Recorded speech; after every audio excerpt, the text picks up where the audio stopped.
اینجا رود عرسه و اون ور رو که میبینین آذربایجانه. اون طرف رود آذربایجانه. حالا این ورم که ایران خودمونه و کوههای قشنگی هم داره.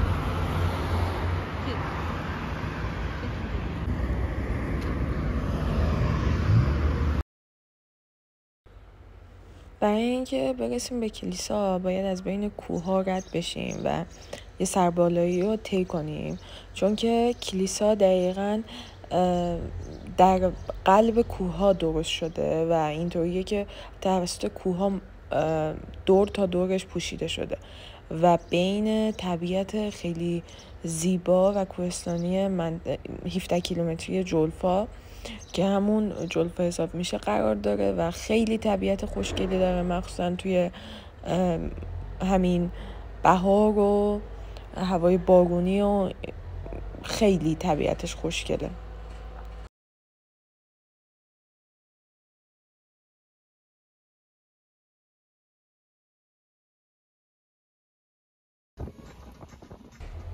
حالا دوباره اونور اینا ریلای قطار آذربایجانه، یعنی اصلا برای ایران نیست و این رود عرسه که مرز بین آذربایجان و ایرانه.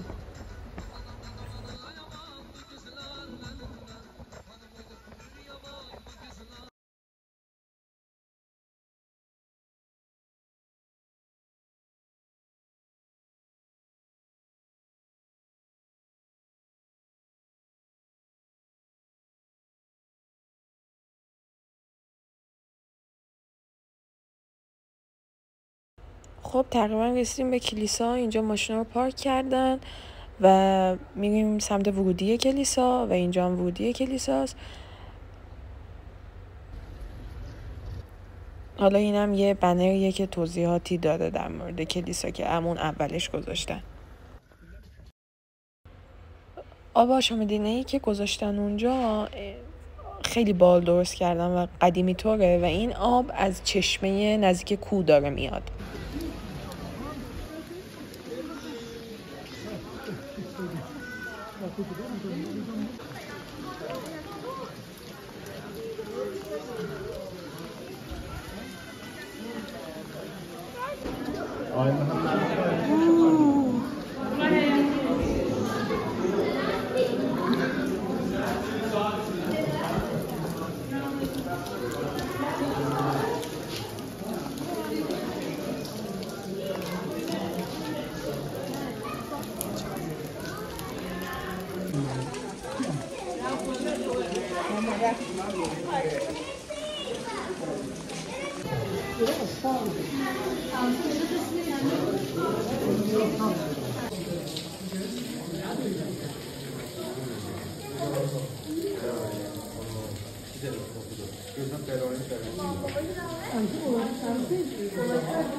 اینجا کجاست نمیدونم.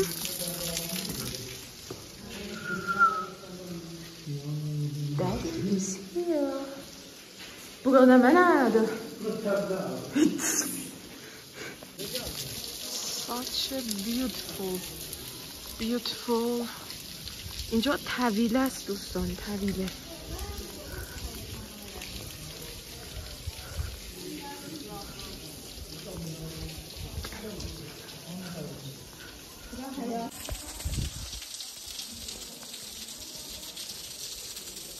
اینم یک سری نوشته و خطاطی که روی کلیسا است.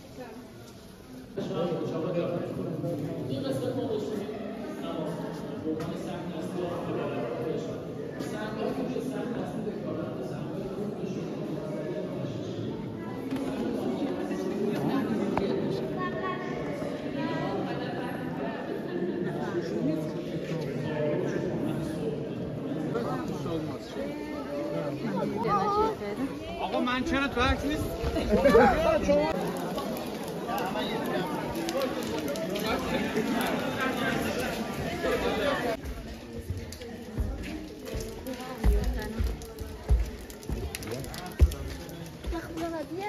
بله قزا بله سماح سيكتي بقى سفين مثلا زرقان دید موزه نجی تا موزه از تو باقا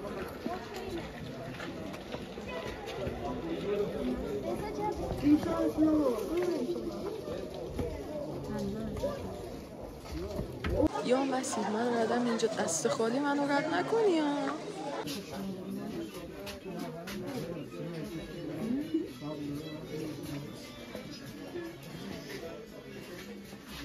Ben kullum Mesih'i de olsaydım Allah'a donardım. Ona hiç bakmadık enerji olur.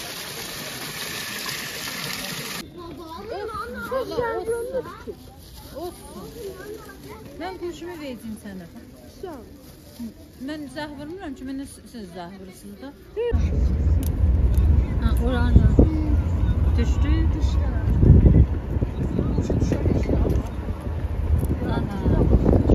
Səbəy yerdə saxladınız. Yadımdadır, valla, sən yadacağın bir dənə